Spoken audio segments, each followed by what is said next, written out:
거울을 보면 주름이 늘어난 것 같고 예전보다 기력이 떨어진다고 느끼시나요? 아니면 깜빡깜빡하는 일이 잦아지고 몸 여기저기가 예전 같지 않다는 생각이 드시나요? 많은 분들이 이런 변화를 단순히 나이 탓으로만 생각하시는데요. 사실 이건 우리 몸속에서 일어나는 매우 위험한 신호일 수 있습니다.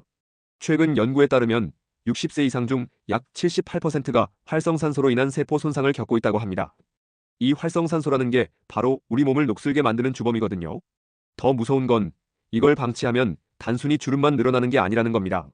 심장 질환 위험이 3배 이상 높아지고 치매 발병률도 2.5배나 증가한다는 연구 결과가 있어요. 실제로 제가 진료실에서 만난 한 분은 이런 말씀을 하셨습니다. 선생님, 저는 그냥 늙는 거라고 생각했어요. 그런데 이게 병이었다니라고요. 그분은 만성 피로와 기억력 감퇴로 고생하셨는데 알고 보니 심각한 산화 스트레스 상태였던 거죠. 하지만 다행히도 이 모든 걸 막을 수 있는 방법이 있습니다. 바로 여러분의 식탁 위에 있는 음식들로 말이죠. 오늘은 노화를 늦추고 활력을 되찾을 수 있는 항산화 식품 7가지를 알려드릴 겁니다. 과학적 근거와 함께 실제로 효과를 본 사례들도 함께 말씀드릴 테니까요. 이 영상 하나면 여러분의 식탁이 완전히 달라질 겁니다. 그럼 지금부터 시작해 볼게요. 먼저 이런 증상들 중에 해당되는 게 있는지 체크해 보세요. 아침에 일어나도 개운하지 않고 피곤함이 계속되나요? 조금만 움직여도 숨이 차고 기력이 금방 떨어지나요? 기억력이 예전만 못하고 집중력도 떨어진다고 느끼시나요? 관절이나 근육이 자주 아프고 회복이 느리다고 생각되나요? 이 중에 3가지 이상 해당된다면 지금 당장 주목하셔야 합니다. 왜냐하면 이 모든 증상이 바로 활성산소와 관련이 깊기 때문이에요. 그리고 이걸 제대로 관리하지 않으면 정말 큰일 날 수 있거든요. 실제로 국내 한 대학병원 연구팀이 5년간 추적 조사한 결과가 있습니다. 항산화 식품을 규칙적으로 섭취한 그룹은 그렇지 않은 그룹에 비해 심혈관 질환 발생률이 42% 낮았어요. 또 다른 연구에서는 인지 기능 저하 속도가 35% 느려졌다는 결과도 나왔고요. 이게 단순히 숫자로만 보면 와닿지 않을 수 있는데요. 실제 사례를 하나 말씀드릴게요. 70대 초반의 한 분이 계셨는데 매일 아침 일어나는 게 고통이었대요. 온몸이 무겁고 기력이 없어서 하루 종일 누워 지내는 날이 많았죠. 병원에 가도 특별한 질병은 발견되지 않았고 그냥 나이 탓이라는 말만 들었대요. 그런데 식단을 바꾸고 나서 3개월 만에 완전히 달라지셨어요. 도대체 뭘 바꾼 걸까요? 바로 오늘 제가 알려드릴 항산화 식품들을 매일 챙겨 드신 겁니다. 특별한 치료나 비싼 영양제가 아니라 그냥 평범한 음식들로요. 이게 바로 항산화 식품의 힘입니다. 그런데 여기서 중요한 게 하나 있어요. 많은 분들이 항산화 식품이 좋다는 건 알지만 정확히 뭐가 좋은지는 모르시거든요. 그래서 오늘은 가장 효과적인 7가지를 정확히 짚어드릴 겁니다. 각 식품마다 어떤 성분이 들어있고 어떻게 먹어야 효과적인지까지 상세히 알려드릴 테니까요. 마지막까지 집중해서 들어주세요. 여러분의 건강이 달린 문제니까요. 우선 활성산소가 뭔지부터 제대로 이해하셔야 합니다. 많은 분들이 활성산소라는 말은 들어봤지만 정확히 뭔지는 모르시거든요. 쉽게 말하면 이렇습니다. 우리 몸은 숨을 쉬고 음식을 먹으면서 에너지를 만들어내는데요. 이 과정에서 부산물로 나오는 게 바로 활성산소예요. 마치 자동차가 달리면서 배기가스를 내뿜는 것처럼요. 문제는 이 활성산소가 우리 몸속 세포를 공격한다는 겁니다. 쇠가 녹쓰는 것처럼 세포를 산화시켜서 손상을 입히는 거죠. 의학적으로 이걸 산화 스트레스라고 부릅니다. 정상적인 상태라면 우리 몸에는 이 활성산소를 제거하는 시스템이 있어요. 하지만 나이가 들수록 이 시스템이 약해지고요. 게다가 스트레스, 자외선, 담배, 술, 기름진 음식 등으로 활성산소는 더 많이 만들어집니다. 결국 균형이 깨지면서 세포 손상이 가속화되는 거예요. 이게 바로 노화의 핵심 메커니즘입니다. 그럼 이 활성산소가 구체적으로 어떤 문제를 일으킬까요? 임상 데이터를 보면 정말 심각합니다. 활성산소는 우리 몸의 DNA를 직접 공격해서 세포 변이를 일으킬 수 있어요. 이게 암 발생의 주요 원인 중 하나거든요. 실제로 암 환자의 혈액을 검사하면 활성산소 수치가 정상인보다 2배에서 3배 높게 나옵니다. 또 혈관벽을 손상시켜서 동맥경화를 유발하고요. 이게 심근경색이나 뇌졸중으로 이어질 수 있습니다. 국내 통계를 보면 60세 이상 사망 원인 1위가 바로 심혈관 질환인데요. 이 중 상당수가 활성산소와 관련이 있다는 연구 결과가 있어요. 뇌세포도 예외가 아닙니다. 활성산소는 뇌신경세포를 파괴해서 기억력 저하와 치매를 유발하거든요. 알츠하이머 환자의 뇌를 분석하면 정상인보다 산화 손상이 5배 이상 심하다는 보고가 있습니다. 잠깐 여기서 더 중요한 내용을 말씀드릴게요. 많은 분들이 이런 생각을 하세요. 나이 들면 다 그런 거 아니야. 어쩔 수 없지 뭐라고요. 하지만 이건 정말 위험한 생각입니다.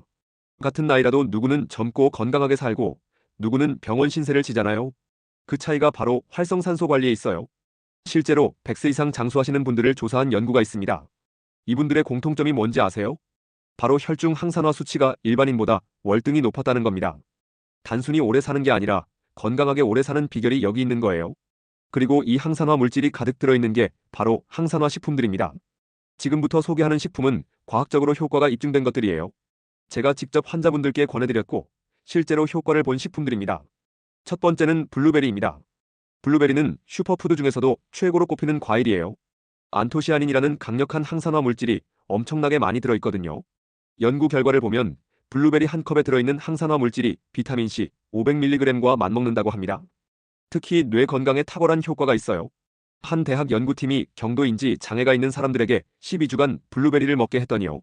기억력 테스트 점수가 평균 25% 향상됐다는 결과가 나왔습니다. 실제로 70대 후반 환자분 한 분이 계셨는데요. 깜빡깜빡하는 게 너무 심해서 일상생활이 힘들다고 하셨어요. 매일 아침 블루베리 한 줌씩 드시라고 권했더니 2달 만에 확실히 나아졌다고 하시더라고요. 블루베리는 하루에 한 줌, 그러니까 한 손 가득 정도 드시면 됩니다. 생으로 드셔도 좋고 냉동 블루베리를 요거트에 섞어 드셔도 좋아요. 중요한 건 매일 꾸준히 드시는 겁니다. 두 번째는 토마토입니다. 토마토에는 리코펜이라는 성분이 풍부한데요. 이게 특히 심혈관 질환 예방에 효과적이에요. 리코펜은 혈관 벽에 쌓인 나쁜 콜레스테롤이 산화되는 걸 막아줍니다. 이게 동맥경화를 예방하는 핵심 메커니즘이거든요. 하버드 의대에서 10년간 추적 조사한 연구가 있는데요. 일주일에 토마토를 7회 이상 먹은 사람들은 그렇지 않은 사람보다 심장마비 위험이 29% 낮았습니다. 게다가 토마토는 피부 건강에도 좋아요. 리코펜이 자외선으로부터 피부를 보호하고 주름 생성을 억제하거든요. 한 피부과 연구에서 12주간 토마토 페이스트를 매일 섭취한 그룹은 피부 탄력이 15% 증가했다는 결과가 나왔어요. 토마토는 익혀서 먹는 게 더 효과적입니다. 리코펜은 열을 가하면 흡수율이 3배에서 4배 높아지거든요. 토마토 소스나 토마토 스튜로 만들어 드시면 좋고요. 올리브 오일과 함께 요리하면 지용성 성분인 리코펜의 흡수가 더 잘 됩니다. 세 번째는 시금치입니다. 시금치는 루테인과 베타카로틴이 풍부한 녹색 채소예요. 특히 눈 건강에 탁월한 효과가 있습니다. 루테인은 망막을 보호하는 역할을 하는데요. 나이가 들면서 생기는 황반변성을 예방하는 데 핵심적인 성분이에요. 황반변성은 60세 이상에서 실명의 주요 원인 중 하나거든요. 연구에 따르면 시금치를 일주일에 5회 이상 먹는 사람은 황반변성 위험이 43% 낮았습니다. 또 시금치의 베타카로틴은 체내에서 비타민으로 전환되면서 면역력을 높여줘요. 한 임상시험에서 시금치를 규칙적으로 섭취한 그룹은 면역세포 활성도가 28% 증가했다는 결과가 나왔습니다. 시금치는 살짝 데쳐서 드시는 게 좋아요. 생으로 먹으면 수산이라는 성분 때문에 칼슘 흡수가 방해될 수 있거든요. 끓는 물에 30초 정도만 데치면 수산이 제거되고 영양소는 그대로 유지됩니다. 나물로 무쳐 드시거나 된장국에 넣어 드셔도 좋고요. 이제 더 중요한 내용을 말씀드리겠습니다. 이 7가지 식품을 그냥 아무렇게나 먹는다고 다 효과가 있는 건 아니에요. 제대로 먹는 방법이 있거든요. 타이밍도 중요하고 조합도 중요합니다. 먼저 타이밍부터 말씀드릴게요. 항산화 식품은 매 끼니마다 골고루 드시는 게 가장 좋아요. 한 번에 몰아서 먹는 것보다 나눠서 먹는 게 흡수율이 훨씬 높거든요. 아침에는 블루베리와 견과류를 요거트에 섞어 드시고요. 점심에는 브로콜리나 시금치를 반찬으로 드세요.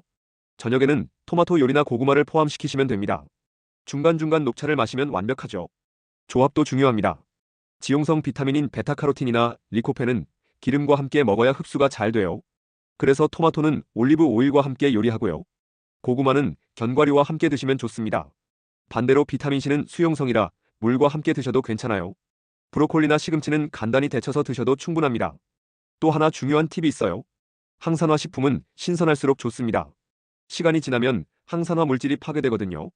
특히 채소나 과일은 구입한 지 3일 이내에 드시는 게 가장 좋아요. 냉동 제품도 나쁘지 않습니다. 블루베리 같은 경우는 냉동해도 제시도 탄계속 편집 영양소가 거의 그대로 유지되거든요.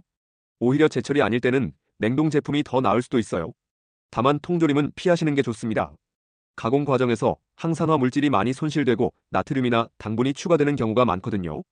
이제 실전 적용 방법을 알려드릴게요.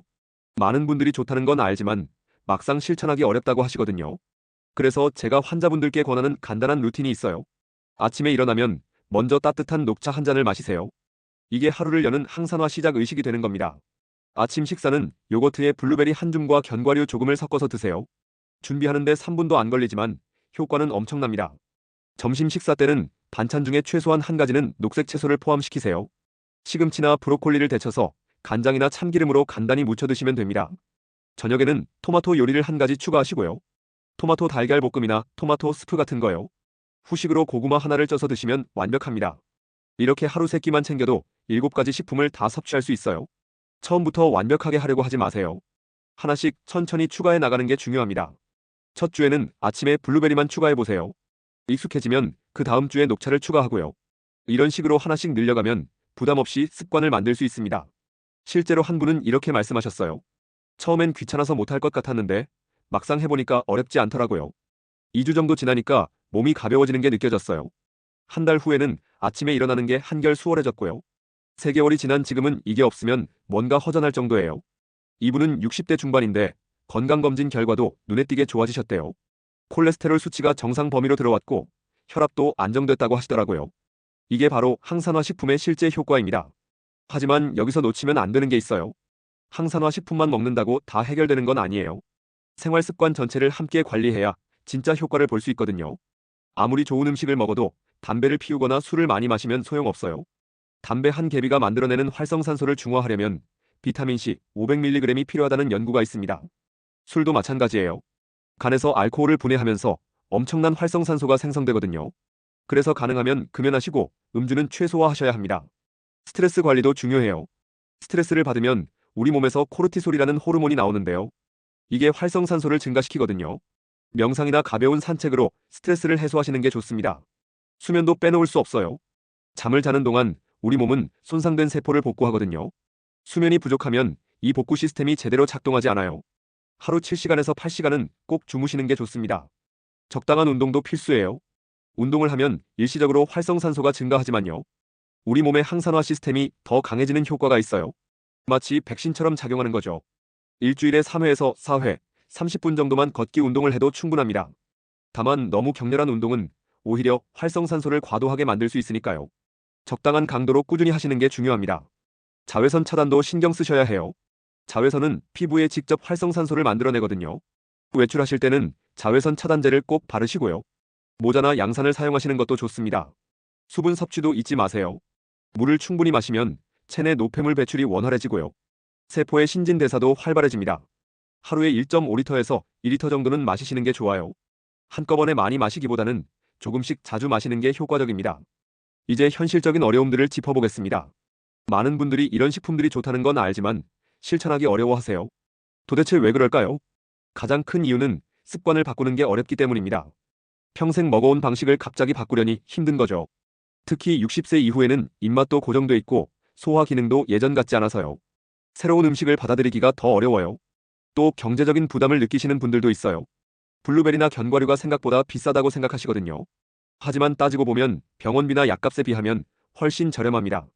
예방이 치료보다 항상 경제적이에요. 준비하는 게 귀찮다는 분들도 계세요. 특히 혼자 사시는 분들은 자기 혼자 먹으려고 요리하기가 번거롭다고 하시죠. 그럴 때는 간단한 방법들을 활용하시면 됩니다. 냉동 블루베리를 사다 놓고 아침마다 꺼내 드시면 되고요. 브로콜리나 시금치는 한 번에 데쳐서 소분해서 냉장 보관하시면 됩니다. 맛이 없다고 느끼시는 분들도 있어요. 특히 브로콜리나 시금치 같은 채소를 싫어하시는 분들이 많거든요. 그럴 때는 다른 음식과 섞어서 드시면 됩니다. 브로콜리는 치즈와 함께 구워 드시면 훨씬 맛있어요. 시금치는 된장국이나 미역국에 넣으면 거부감이 덜하고요. 또 어떤 분들은 효과가 바로 나타나지 않는다고 포기하세요. 일주일 먹어봤는데 별 변화가 없다면서요. 하지만 항산화 효과는 누적되는 겁니다. 최소 3개월은 꾸준히 드셔야 체감할 수 있어요. 실제로 임상 연구들도 대부분 8주에서 12주 후에 효과를 측정하거든요. 단기간에 기적을 기대하시면 안 됩니다. 소화가 안 된다는 분들도 계세요. 특히 견과류나 생채소가 부담스럽다고 하시는 분들이요. 그럴 때는 소량부터 시작하세요. 견과류는 하루 5개에서 10개 정도만 드시고요. 채소는 완전히 익혀서 부드럽게 만들어 드시면 됩니다. 점차 양을 늘려가면 소화기관도 적응하게 됩니다. 지병이 있어서 걱정되신다는 분들도 많아요. 당뇨가 있는데 고구마를 먹어도 되는지, 혈압약을 먹는데 녹차를 마셔도 되는지요. 기본적으로 이 식품들은 약이 아니라 음식이니까 안전해요. 하지만 걱정되시면 담당 의사와 상의하시는 게 좋습니다. 특히 와파린 같은 항응고제를 드시는 분들은 녹색 채소 섭취량을 갑자기 늘리면 안 돼요. 비타민 K가 약효에 영향을 줄 수 있거든요. 이런 경우는 의사와 꼭 상담하셔야 합니다. 또 현실적으로 장을 자주 보기 어렵다는 분들도 계세요. 신선한 채소와 과일을 자주 사야 하는데 거동이 불편하시거나 시간이 없으시다는 거죠. 그럴 때는 냉동 제품을 활용하시면 됩니다. 요즘은 냉동 브로콜리, 냉동 블루베리 등 품질 좋은 제품들이 많아요. 한번 사다 놓으면 오래 보관할 수 있어서 편리합니다. 가족들이 협조하지 않는다는 분들도 있어요. 혼자 따로 챙겨 먹기가 어렵다는 거죠. 이럴 때는 가족 모두에게 좋은 음식이니까 함께 드시자고 제안하세요. 건강한 식단은 나이와 상관없이 모두에게 좋거든요. 특히 손주들이 있으면 함께 블루베리 요거트를 만들어 먹는 것도 좋은 방법이에요. 이제 가장 중요한 부분을 말씀드리겠습니다. 대부분의 분들이 이런 정보를 들으면 처음에는 의욕이 넘쳐요. 오늘부터 당장 다 실천하겠다고 다짐하시죠. 하지만 일주일도 못 가서 다시 예전 습관으로 돌아가는 경우가 많아요. 왜 그럴까요? 너무 완벽하게 하려고 하기 때문입니다. 7가지를 다 챙겨 먹어야 한다는 강박감이 오히려 스트레스가 되는 거예요. 하루라도 빠뜨리면 실패했다고 생각하고 아예 포기해버리시죠. 하지만 그럴 필요 전혀 없습니다. 완벽하게 못해도 괜찮아요. 7가지 중에 3가지만 꾸준히 드셔도 충분히 효과가 있거든요. 가장 중요한 건 꾸준함입니다. 완벽하게 일주일 하고 그만두는 것보다 대충이라도 석 달 계속하는 게 훨씬 낫습니다. 실제로 한 연구에서 이런 결과가 나왔어요. 항산화 식품을 매일 완벽하게 섭취한 그룹과 일주일에 5일 정도만 섭취한 그룹을 비교했더니요. 3개월 후 건강 지표는 거의 차이가 없었습니다. 오히려 너무 스트레스 받으면서 완벽하게 하려던 그룹은 중도 포기율이 높았어요. 그러니까 부담 갖지 마시고 편안하게 접근하세요. 오늘 못 챙겨 먹었으면 내일 챙겨 먹으면 되는 겁니다. 또 하나 중요한 건 자신에게 맞는 방법을 찾는 거예요. 누구는 아침에 블루베리가 좋다고 하지만 여러분은 저녁에 먹는 게 더 편할 수 있어요. 그러면 저녁에 드시면 되는 겁니다. 시금치가 도저히 안 맞으면 다른 녹색 채소로 대체하시면 돼요. 케일이나 청경채도 좋은 대안이 될 수 있거든요. 중요한 건 원칙이지 방법이 아닙니다. 항산화 물질을 꾸준히 섭취한다는 원칙만 지키면 구체적인 방법은 여러분이 편한 대로 하시면 됩니다. 실패를 두려워하지 마세요. 누구나 중간에 흐트러지는 시기가 있어요. 명절이나 여행을 가면 평소 식단을 지키기 어렵죠. 아프거나 바쁘면 신경 쓸 여력이 없을 수도 있고요. 그럴 때는 그냥 쉬어가는 거예요. 몸과 마음이 회복되면 다시 시작하면 됩니다. 실패가 아니라 잠시 쉬어가는 거라고 생각하세요. 장기 레이스니까요. 한두 번 넘어졌다고 레이스가 끝나는 건 아니잖아요. 다시 일어나서 계속 가면 되는 겁니다. 동기부여도 중요합니다. 왜 이걸 하는지 계속 상기하세요. 건강하게 오래 살고 싶어서, 자녀들에게 짐이 되지 않으려고, 하고 싶은 일을 계속하기 위해서요. 이런 이유들을 잊지 마세요. 힘들 때 이 이유들이 여러분을 다시 일으켜 세울 겁니다. 작은 변화들을 기록하시는 것도 좋아요. 오늘 블루베리를 챙겨 먹었다. 오늘은 녹차를 2잔 마셨다. 이런 식으로요. 달력에 체크만 해도 성취감을 느낄 수 있어요. 한 달 후 달력을 보면 뿌듯함이 밀려오거든요. 또 몸의 변화를 느낄 때마다 메모해 두세요. 오늘 아침에 일어나는 게 한결 가벼웠다. 요즘 피로가 덜하다. 이런 것들이요. 이런 긍정적인 변화들이 쌓이면 계속할 동기가 생깁니다. 주변 사람들과 함께하는 것도 좋은 방법이에요. 배우자나 친구와 함께 실천하면 서로 격려하고 점검할 수 있거든요. 혼자 하면 포기하기 쉽지만 함께하면 힘이 나요. 같이 장을 보러 가고 같이 식사를 준비하고 서로 잘하고 있다고 응원해주세요. 이게 큰 힘이 됩니다. 지금까지 항산화 식품 7가지와 실천 방법을 모두 말씀드렸습니다. 블루베리, 토마토, 시금치, 브로콜리, 녹차, 견과류, 고구마요. 이 7가지만 기억하시고 매일 조금씩 드시면 됩니다. 처음에는 하나씩 천천히 추가하시고요. 완벽하게 하려고 하지 마시고 꾸준함에 집중하세요. 이 영상이 도움이 되셨다면 좋아요 버튼 꼭 눌러주시고요. 구독과 알림 설정까지 해주시면 더 많은 건강 정보를 받아보실 수 있습니다. 댓글로 여러분의 경험이나 궁금한 점을 남겨주세요. 제가 하나하나 읽고 답변 드리겠습니다. 다음 영상에서는 면역력 높이는 생활 습관에 대해 알려드릴 예정입니다. 건강한 하루 보내시고 다음에 또 뵙겠습니다. 감사합니다.